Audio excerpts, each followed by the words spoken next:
ಬೆಂಗಳೂರು ಗ್ರಾಮಾಂತರ ಲೋಕಸಭಾ ಕ್ಷೇತ್ರದ ಬಿಜೆಪಿ ಉಸ್ತುವಾರಿ ಅಥವಾ ಚುನಾವಣಾ ಉಸ್ತುವಾರಿಯನ್ನು ಬದಲಾಯಿಸಲಾಯಿತು. ಈ ಬಗ್ಗೆ ಈಗ ಡಿಕೆ ಸುರೇಶ್ ಅವರು ಪ್ರತಿಕ್ರಿಯೆಯನ್ನು ಕೊಟ್ಟಿದ್ದಾರೆ.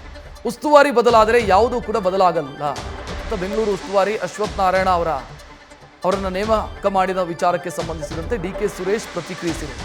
ಬಿಜೆಪಿ ಅಭ್ಯರ್ಥಿಗಳು ನಮಗೆ ವೋಟ್ ಹಾಕಿ ಅಂತ ಕೇಳ್ಕೊಳ್ತಾ ಇಲ್ಲ, ಬದಲಾಗಿ ಮೋದಿಗೆ ವೋಟ್ ಹಾಕಿ ಅಂತ ಕೇಳ್ತಾ ಇದ್ದಾರೆ ಅಂತ ಅವರು ಲೇವಡಿ ಮಾಡಿದ್ದಾರೆ.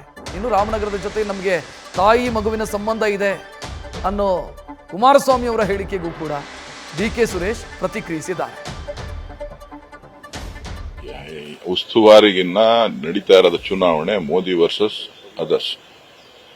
ಇದು ಏನಿದ್ರು ಮೋದಿ ಹೆಸರಿನಲ್ಲಿ ಎಲ್ಲರೂ ಕೂಡ ಮತವನ್ನ ಕೇಳ್ತಾ ಇದ್ದಾರೆ.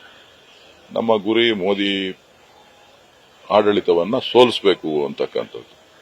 ಆ ನಿಟ್ಟಿನಲ್ಲಿ ನಾವು ಕೆಲಸ ಮಾಡ್ತಾ ಇದ್ದೇವೆ ಹೊರತು ಇಲ್ಲಿ ಯಾರು ಉಸ್ತುವಾರಿ ಇದ್ದಾರೆ, ಯಾರು ಕ್ಯಾಂಡಿಡೇಟ್ ಇದ್ದಾರೆ, ಕ್ಯಾಂಡಿಡೇಟ್ ನನಗೆ ಓಟ್ ಹಾಕಿ ಅಂತ ಎಲ್ಲೂ ಕೇಳಲ್ಲ, ಎಲ್ಲರೂ ಮೋದಿಗೆ ಓಟ್ ಹಾಕಿ ಅಂತ ಕೇಳ್ತಾರೆ. ಸೊ ಹಾಗಾಗಿ ಇವತ್ತು ನಮ್ಮ ಹೋರಾಟ ಏನಿದ್ರು ಕೂಡ ಸರ್ಕಾರದ ವಿರುದ್ಧ, ಮೋದಿ ಆಡಳಿತ ವಿರುದ್ಧ, ಮೋದಿ ವಿರುದ್ಧ. ಕುಮಾರಸ್ವಾಮಿ ಅವರು ನನಗೂ ರಾಮನಗರಕ್ಕಿರುವಂತದ್ದು ತಾಯಿ ಮಗುವಿನ ಸಂಬಂಧ ಅಂತ ಭಾವನಾತ್ಮಕವಾಗಿ ಹೇಳ್ತಾರೆ. ಹತ್ತಿದ್ದಾಯ್ತಲ್ಲ, ಆಮೇಲೆ ಯುಗಾದಿ ಹಬ್ಬ ಆಗ್ಲಿ, ಆಮೇಲೆ ಮಾತಾಡೋಣ. ನ್ಯೂಸ್ ಫಸ್ಟ್ ನಿರ್ಭೀತಿಯಿಂದ ನಿಮ್ಮ ಪರವಾಗಿ.